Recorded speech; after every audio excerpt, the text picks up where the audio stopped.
questions. I'm just going to remind you, it does get late, and I know lots of people like to share a lot of their personal stories. But it's really hard to answer personal questions about your medical care individually. So we're asking if you have more general questions that maybe the whole audience is probably thinking of too. That would be helpful, succinct questions, and if we could just do one question maybe per person in case there's a lot. So if anyone has a question, Leanne here, who's volunteering tonight, as is Brandon, our two wonderful volunteers. We'll come around. Hello. Hi. I first want to say it's important to thank. I want to thank first Dr. Lynch and his legacy, and just saving so many lives. Second, I want to thank all the counselors. You're my counselor. I met almost 10 years ago, and it's been a pivotal part in saving my life, and I'm sure a lot of other lives. All of you counselors are so important with the research and being the middle people for connecting and spreading the word of what this condition is. My other thanks is to Dr. Cohen, and I'm just very thankful that immunotherapy is now being considered, because 10 years ago, that was not an option for me. And the stats you've provided, I'm a cancer survivor. Almost 10 years ago, I did no chemo, no radiation. I was one of the people who just did surgery, and I am cancer-free. So thank you for doing the research. And because more people need to know that Lynch Syndrome and cancer is not a death sentence. It is not a death sentence, and there are options and there are support. So all that to say, my question is, for immunotherapy, I didn't do immunotherapy that was mentioned in your presentation, and wanted to know what the statistics were in your data. That is it this particular kind of immunotherapy that you are promoting? And what do you think about other forms of FDA approved or not approved immunotherapies, let's say in Europe? For example, I did Mistletoe Therapy, which is another form of immunotherapy, which I'm sure you know about, but that a lot of people don't know about in Canada. And second part of that question, having Lynch syndrome, how much data do we have of people who have been diagnosed with Lynch syndrome that doesn't have cancer yet, and what we can do for prevention? So kind of 3 questions all into it. So thank you very much for your questions. So firstly, to get to, so I'm an oncologist, so I see patients, unfortunately, when cancer is diagnosed.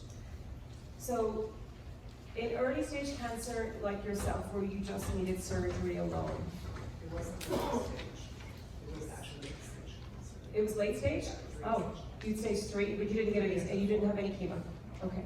So oncologists very much look at the risk factors for every person and are very much individualizing care. At the moment, in stage 3 cancers, we still give chemotherapy. And I didn't show all the data, but chemotherapy in stage 3, which is a higher risk of coming back, has been shown to be of benefit even in patients with Lynch syndrome associated cancers. That stage 2 is a little bit different. There are currently multiple studies looking at immunotherapy instead of chemotherapy. I believe that over time that will likely become a new standard of care. There are multiple problems with immunotherapy after surgery in terms of we don't actually know how long we should give immunotherapy for. We don't know yet all the long-term side effects of immunotherapy. Side effects that I briefly mentioned, they can occur years and years later, even after stopping immunotherapy. So data is really emerging. This is a very new field, and people who've had surgery and are getting immunotherapy afterwards. In terms of advanced cancers, again, there are a number of trials ongoing, and I highlight to you that there are trials that were presented last year that show that the responses, if you have stage 4 cancer and you get immunotherapy up front, are really very good. Oncologists and doctors like to get what we call phase 3 clinical trial data, where we randomize patients to a standard of care, which would be chemotherapy versus immunotherapy. And so we're kind of awaiting a lot of the results of these particular studies. For you guys as a group, I think what you kind of need to know at the present time is if you know someone who has cancer and who's got a Lynch Syndrome associated cancer, is that it is, and I'm delighted to hear you have a support group establishing, is that it is hard for us sometimes to get access to immunotherapy. And you know, we see the data and we know that it's hugely responsive. And so we really try to advocate for our patients as best as we possibly can. Like, we're filling out forms, trying to approach companies if we can't get someone onto a clinical trial. With regards to mistletoe therapy, so these immunotherapy agents work in a very specific way, and I hope I wasn't too overwhelming with the how I tried to depict this. So we know that when you get a Lynch syndrome associated cancer, it is very unique. It has all these mutations, all these different changes in the DNA in the tumor, and that can lead to something that attracts immune cells. But the tumor tries to put their brakes on the immune cells, so we give these immune checkpoint inhibitors, is what they're called, immunotherapy agents, to let the immune system attack the cancer. Mistletoe won't work like that. And so I'm a big believer as an oncologist, and I'll be very honest, in the evidence. And so we're evidenced by immunotherapy agents, but not so much by mistletoe therapy. In terms of prevention, I don't deal a lot with prevention. You guys will probably speak to your genetic counselors, who I rely on hugely for prevention. So we talked a little bit about aspirin earlier. Certainly, the dosing is quite large, and we do await the results of CAP 3. Code white, all clear. Attention please. Code white, all clear. And for any doctor, you know, we have to be first doing no harm as our mandate, and so we certainly would look at the patient and talk about the evidence for the preventative therapies. But again, usually, I'm not discussing those. It would be more with June in your family care providers or the genetic counselors. I hope that's answered your questions. Thank you. Thank you so much.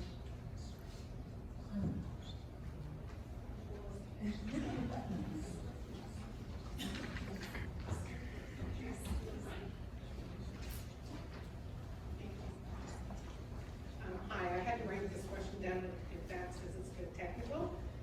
With respect to constitutional mismatch repair that gentleman at the end discussed, is the issue at the gene level or at the variant level?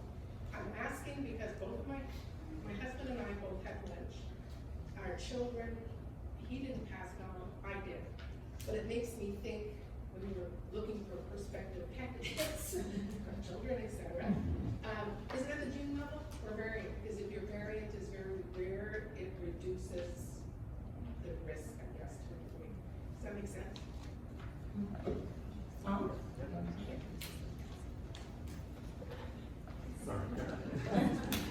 So it's based on the, if I'm understanding your question correctly, does it depend on where in the gene the mutation is versus which gene?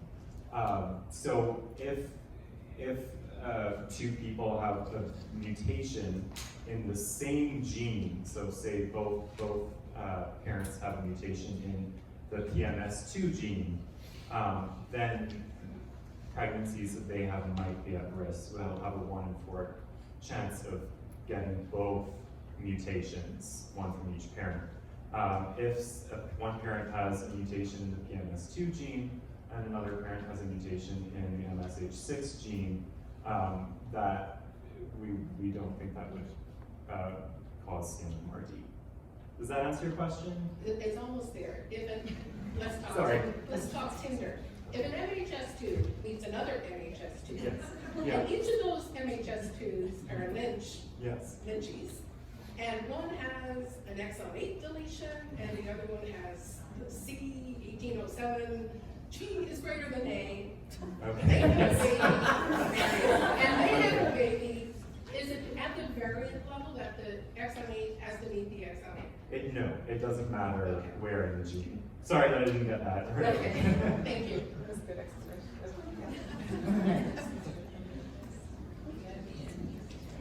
We should tell you too that CMMRD is not commonly associated with MSH2 Mutations from both parents, we don't think that a baby would survive that because MSH2 is so important, and so is MLH1. So very, very few of our CMRD children have an MLH1. We call it biallelic, meaning from both parents mutations, or MSH2. The bulk of our families, or the majority of our children with CMRD, have PMS2 mutations in both parents, and they inherited both, or MSH6 is the next one we see. So it would result in miscarriage, is what you're saying? Usually, yes it would. Mhm. Okay, Leanne, I don't see you, but okay, great. Yeah. Hi. We talked a lot about some of the preventative screenings that can be done, and really it's the colonoscopy that comes up to the top as being really one of the only procedures. Yet it shows that there's an increased risk, obviously, of like stomach cancer and small bowel cancer as well. Is there any reason why gastroscopy or endoscopies aren't part of that screening measure as well as the colonoscopy? We should pass it to Sarah, who's sitting 3-4 rows back. Dan, can you pass the microphone back to him? Dr. Savrar does our gastroscopies at the hospital, and he spoke 2 years ago about looking for gastric cancer, and he could probably answer that question. So, one of the hard things of proving screening works is to show if you screen a population and don't screen another population that the screened population survives better. And actually in gastric cancer, we don't really have that evidence anywhere for any gastric cancer. There are 2 countries in the world where there's a lot of gastric cancer, Japan and South Korea, and they screen their populations starting at the age of 45 because the rates of gastric cancer are much higher. And in those populations, the gastric cancers are earlier, and we think that the survival is better because of that. So if you apply that to Lynch patients, then it's likely that there might be some benefit. There was a study that showed if someone got a gastric cancer within 30 months of having a previous endoscopy, that it was going to be earlier stage than if they had it longer than 30 months. And that's in the general population. Now, in the Lynch population, we don't know for sure whether or not it has the same accelerated process as colon cancer. So we don't have any evidence, and going to what Dr. O'Kane says, there's no evidence, but a lot of the worldwide organizations have recommendations, and the recommendations are that everyone with Lynch, especially with a family history or Asian descent, should have at least one GD. And if you are interested in that, you can talk to the genetic counselors, and I do them. The big question is whether or not we should follow up after that, and that's a very hard question to answer, and I think my personal bias is that we should, and so you won't find a recommendation to do that, but I often tailor follow-up. There's some families that have a lot of stomach cancer, and we think in those families, screening probably makes sense. Males tend to get it more often than females, in Asian countries, Lynch stomach cancer is higher than regular stomach cancer. So in South Korea, even though it's the highest incidence worldwide by age, they have even a higher risk if you Lynch carriers. So Asian descent, East Asian descent, have a family history, and male, then you probably should have some surveillance, meaning not just the first endoscopy, but after that. So if you can't find a way of getting that done through your primary care physician or after discussions, then we're happy to discuss it and tailor. I mean, I have a couple of patients that we do yearly OGDs because the family history is so strong. And so, yeah, so there is not officially policies out there, but certainly I think there's something to be said. The microphone was cutting out a tiny bit, but basically he's saying we recommend a baseline upper endoscopy for everybody to look at their stomachs, to test for bacteria called H. pylori that can be a risk factor. And if you have family history of gastric cancer, or if you're of Asian descent, because there's higher risk from those countries, then maybe you need follow-up more than just a one-time only. And I would argue gene based on gene. And based on gene, yeah. Great, thanks. Yeah, I meant, so I should clarify the follow-up part. Yeah. And so, but that was answered. Great, thank you. I could maybe ask Dr. Carroll a question too. We get a lot of questions from patients about family care providers, and sometimes they don't know a lot about Lynch syndrome, or people are looking for family doctors and they're wanting to know how can they find a family doctor that has some familiarity with Lynch syndrome. We get that question a lot, so I'm posing it to you. Well, you can't find a family doctor that has familiarity with Lynch syndrome. It's just not. It's rare enough that it's not going to happen. I have one family in my practice, so most family doctors have a roster of about 2,000 patients, and I have one family. So you can't really, I'm not an expert on it from that one family, they taught me. So I think that's, I guess, why I was talking more about bringing some of the information, helping to educate the family doctor about the screening and what's appropriate. It's a problem with rare diseases. I mean, it's thought that 1 in 12 people in Canada have a rare genetic disease, but they're all different rare diseases, so somehow we have to learn about them and what to do with them. I mean, the comment that you just made about the screening gastroscopy, so that's a perfect example where it's not in the guidelines, but it's what you're doing. So, I mean, I refer to gastroenterologists thinking that should happen, and they say, no, there's no evidence. So it's not just your primary care provider that's the block there. Sometimes it's other specialists too.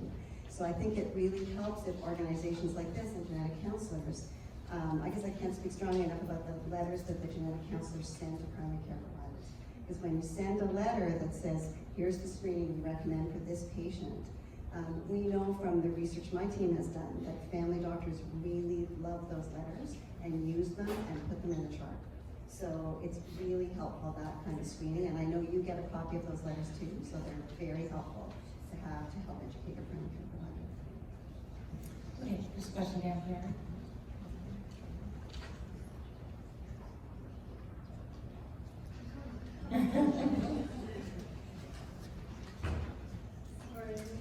We're making Leanne work out today. Okay,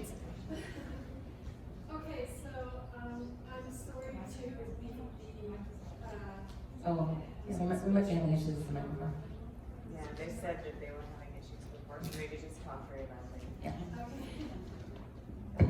So I'm sorry to beat the immunotherapy and prevention horse here. Not that I'd ever be in this, but what I want to know is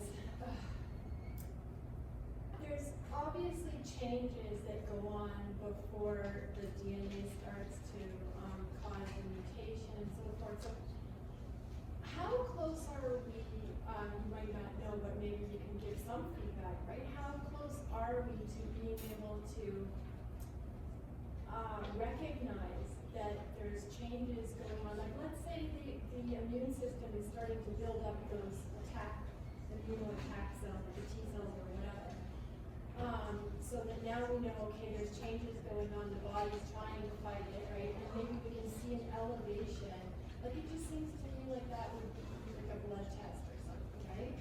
And then, if we were able to detect a certain percentage of increase in that type of fighting that the body's doing or whatever, then, I mean, maybe this is a redundant question because if Canada won't even pay for immunotherapy, that was going to be the second half of my point or question, is that then you could maybe hit somebody with a proper, like a really good boosting or immunotherapy that helps to address the problem, even though you don't know exactly what it is yet. Like, maybe you're not even quite sure what's causing this elevation in the T cells or whatever, but give somebody something. And I know Dr. Lynch was working on, was hoping that we could get a vaccine soon, and maybe we're working on it, so I don't know much about it. But so I know it's not exactly that particular thing, we were making a vaccine, but it just seems like, I don't know, you guys know what you're doing. I know you know what you're doing. Yeah. Obviously, what you're doing. But to just be able to address that, like, it seems like, how far are we away from having something simple that really helps to boost the person? So maybe Grania can repeat the question and then. Yeah, Did so everyone hear the question? to your first question, you're asking about, is there something that we can maybe detect in blood that might signal that something's happening earlier? And so this is a huge, How close are we to that strand? so that is happening. There is a lot of work going on across different cancers where they look at what we call cell-free DNA in the blood. So we're taking blood tests now. When we think about how we evolve cancer strategies, a lot of the time doctors look at them in patients who've got advanced cancers to begin.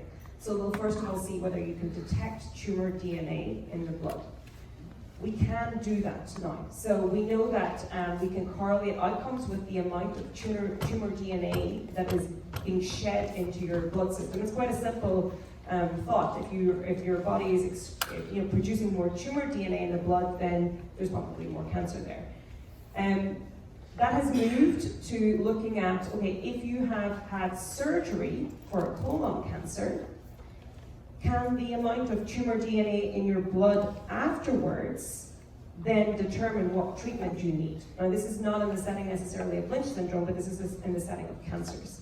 That is actually happening, and there's trials going on looking at making treatment decisions based on that.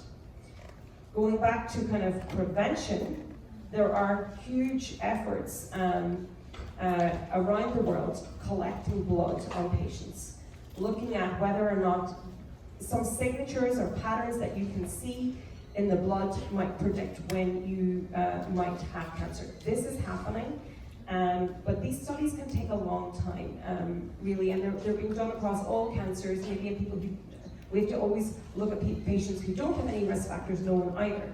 But there are huge efforts and registries across the world, and I think things are going to change very quickly. Things have changed hugely in like 5 to 6 years.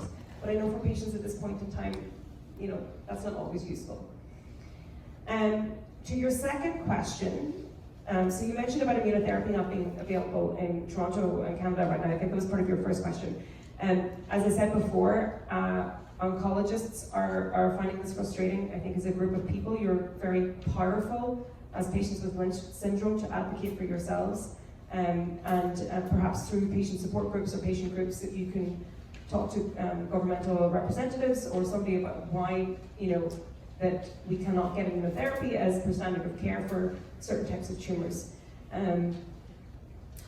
Your second question, do you want to just maybe repeat that to me again? I think it was about preventative immunotherapy. Oh, preventative immunotherapy, vaccines, yes.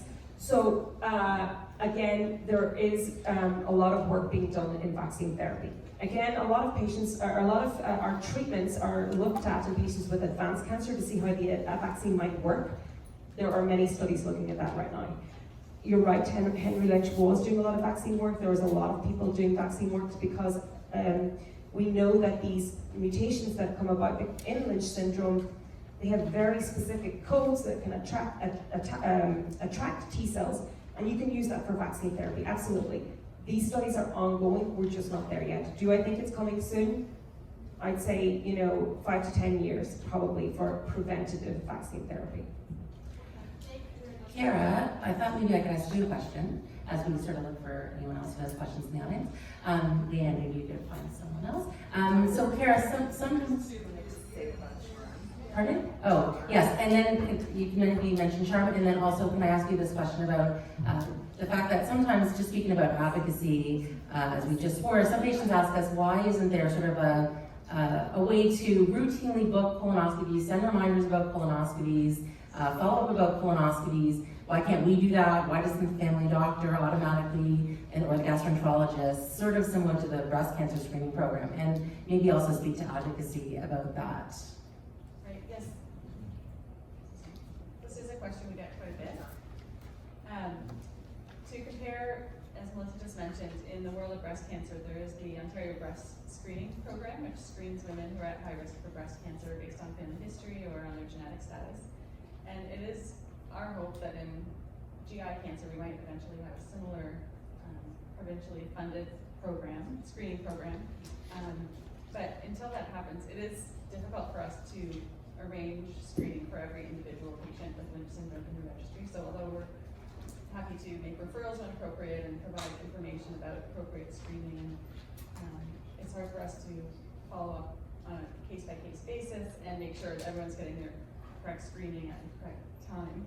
So it is often quite self-directed, and patients become responsible for their own healthcare and screening and making sure that these things happen at the right time. But we're always happy to help guide through the process as well. But as a group of 100 plus Lynch Syndrome patients in a room, it's an important message to get across that we would love to see a screening program like that happen for colorectal cancer, to make it standardized across the province, and to have funding in genetics clinics to be able to actually facilitate the screening for patients as we would like to, and we know that you would like us to as well. So if anyone has ideas and wants to be an advocate for something like that, it would be a good message to get through to Cancer Care Ontario, I guess. Also, as a follow-up to the question that you just answered, yes. So the CHARM study you might have heard of, we did send out a notice along with the announcement about the education night tonight that Dr. Raymond Kim, who's a clinical geneticist that we work with, is actually starting a study looking at cell-free DNA to try and see if blood tests on a regular basis annually might be able to detect an impending cancer before someone has symptoms. So he's looking at collecting blood samples every 6 to 12 months on patients with Lynch syndrome, as well as some other patients with, for example, with hereditary breast and ovarian cancer. So if you haven't heard about that study and you want more information, you can contact us. And I believe do we have information here? They were supposed to bring up they were drawing blood this afternoon, or tonight. They were supposed to bring up some consent forms, so maybe they'll be sent with the registration desk. If not, you can always ask her again. You can call or email us and we'll pass your information along to the study coordinator. So Leanne, I think there's somebody up there. Are you up? Okay. Okay. Hi, Kara. I have a question regarding testing of children. I do understand the recommendations for screening are for adults. However, I think as probably many parents in the audience, you are also very concerned that you kind of want to know. But at the same time, you want them to unlock that information of their own choosing. So it's kind of it's sort of a conflicting situation. But at the same time, I wonder, because my mutation was diagnosed as a complete fluke, and as you know, we are entering this brave new world where a lot of us are going to increasingly have the diagnosis of a hereditary mutation without a compelling family history, or without even having cancer. So I think this is a very important issue, and I want to know what's going on with my children so that I can make appropriate arrangements for them as they reach adulthood. But at the same time, I want their confidentiality to be protected so that they can unlock that information when they know. So I want to know, you guys as experts, what you think about that, and whether in your circles this has been a discussion at any point. So you're wondering about testing children? So I essentially want to test my children so that I know, but I don't want them to know, nor do I want anyone else to know. Yeah. Okay, thank you. So Kara? That's a tough one. I have been asked that by other patients as well. It's tough because as a parent, anything hereditary comes with the knowledge that you might have passed this along, and it can be tough knowing that. But I guess the question is, would you do anything or treat your children differently, or do anything different in terms of their medical care, knowing that information now? And the answer is, I would.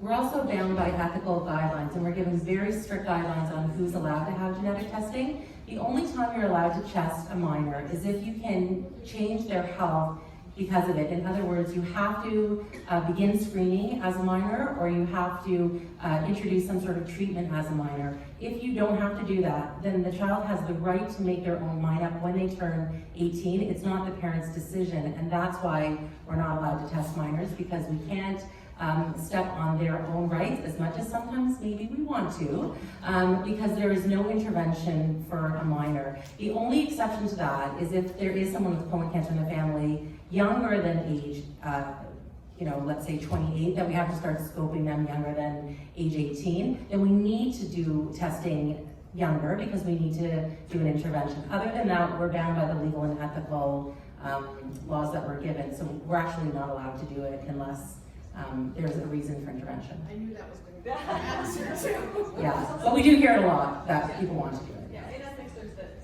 patients have the right not to know as well, so not everyone might choose to be tested or not.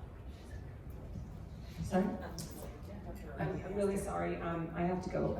I also have 3 kids and a baby, and I'm flying to Barcelona tomorrow. My husband actually is ready to divorce me at this point. So I don't know if anyone has any kind of burning questions for me. I'm really Can I get sorry. one more? Is there any other questions for Dr. O'Kane? Or can we let her go home to her babies? And yes, thank you. Thank you so much for talking to me. Do we have 1 or 2 more questions we could take before so maybe Leanne can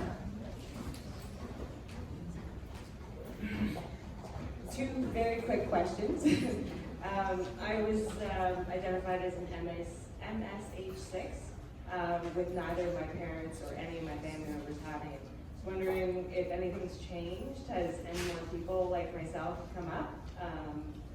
And my second part of my question was any correlation between Lynch Syndrome and celiac disease or lactose or gluten issues. Can I just clarify, when you say you have an MSH6 mutation, were your parents both tested and they do not have them? That is correct. So you're what we consider de novo, a brand new mutation arose in you that was not inherited. Who wants to, Tom, you want to take that one?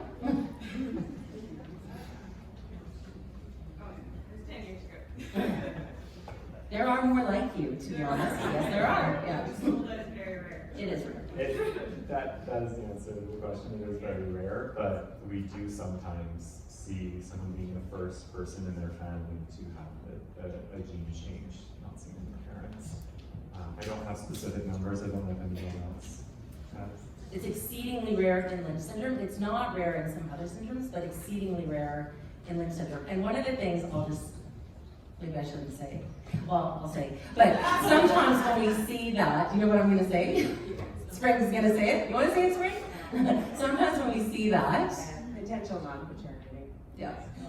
Yeah. So we're not that critical of you.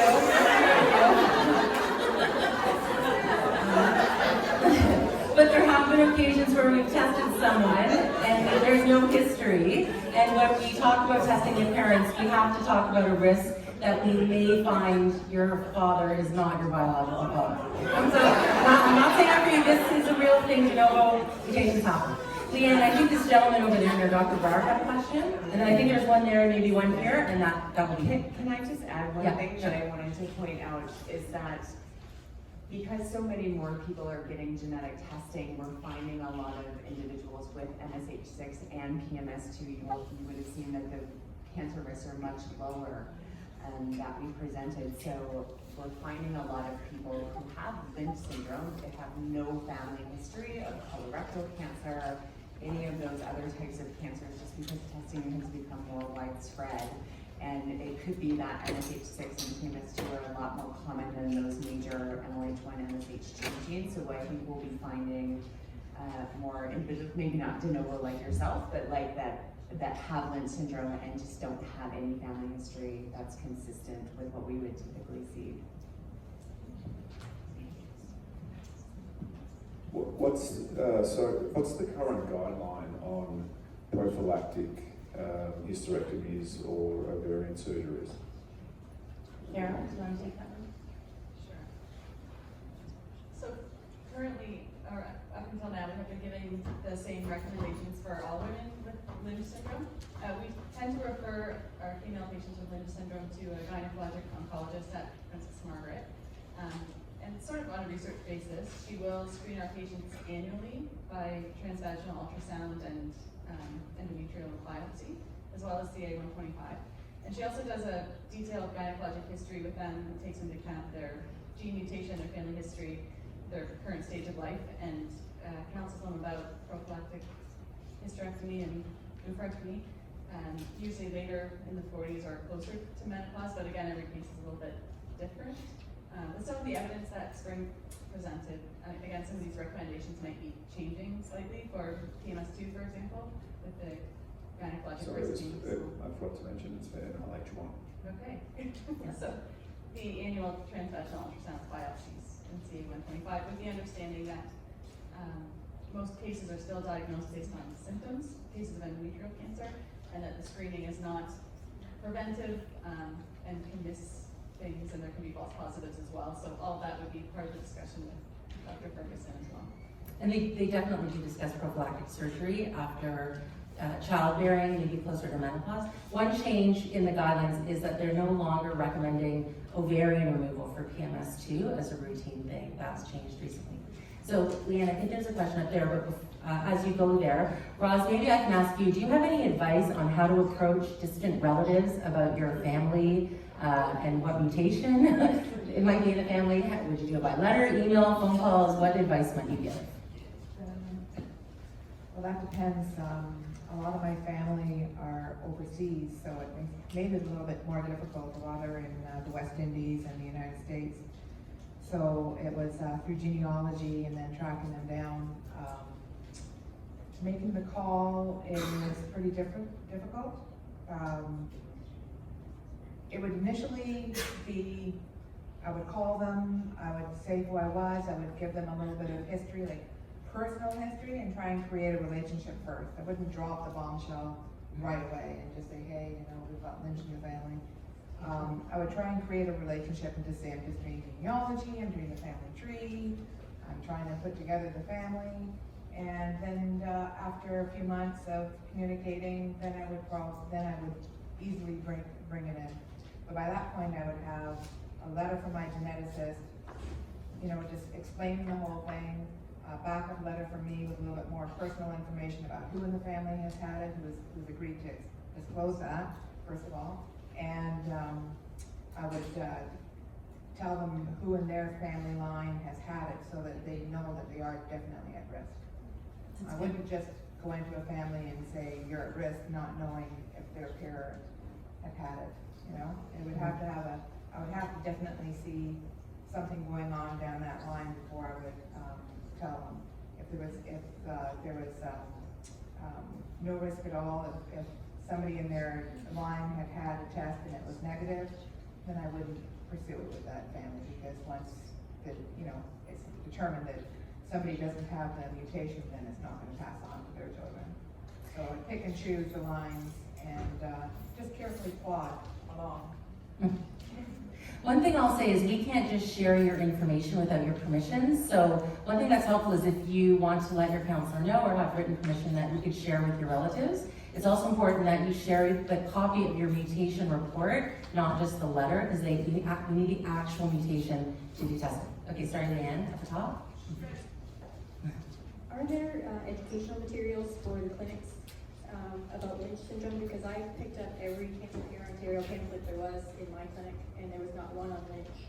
And I would like to, I actually gave the guidelines to my doctor, and I kind of was my own nurse navigator, and it's very overwhelming after chemo radiation and a total hysterectomy to get your urine tested, go get your endoscopy, go get your colonoscopy, and your biopsy. Go and get your urine tested, get your labs done. Self-advocating is exhausting, especially when you're recovering from all of your treatments.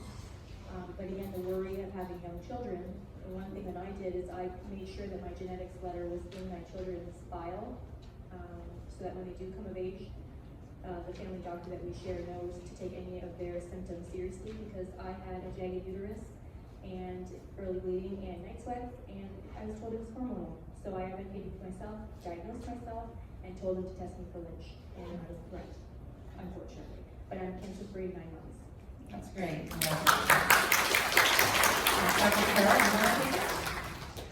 Thank you for that story. I mean, it's always sad to hear those kind of stories. So part of what I'm trying to do is to educate primary care providers in Canada about things like this.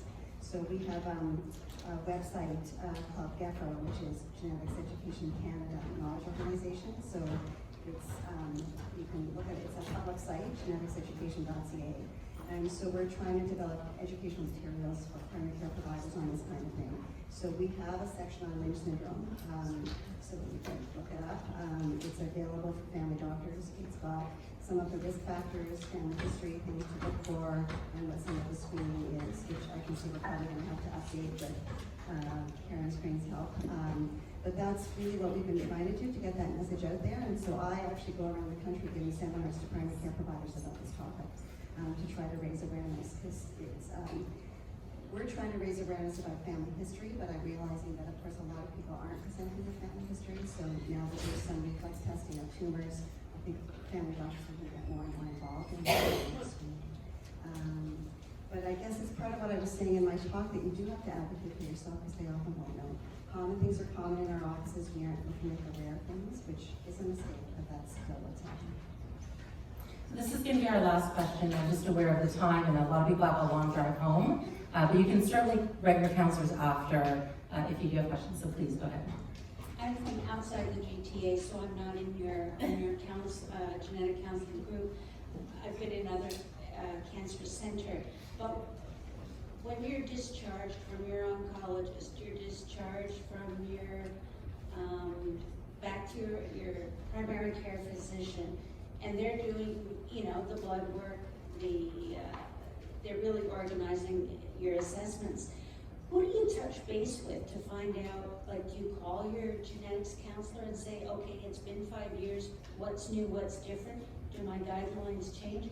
Who do you call? Like, my oncologist wouldn't remember, and doesn't know what's happened. So I'm not sure who is the person one should talk to get the information to help you and your family physician navigate the system. Spring, do you want to answer?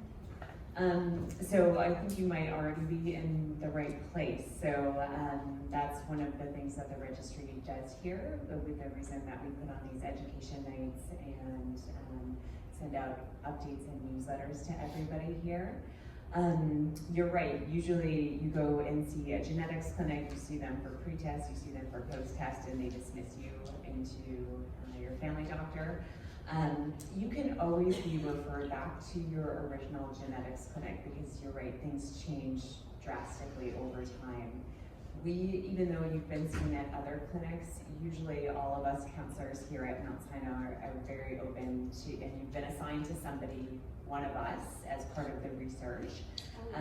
We're always open to seeing people back, having even just phone conversations to say, what's new with screening? Is there new testing? My kids are now 18. Can we bring them in? That sort of thing. So you always have us to come to, but you can be referred back to your original clinic, and they should be able to see you again to give you a new screening recommendation.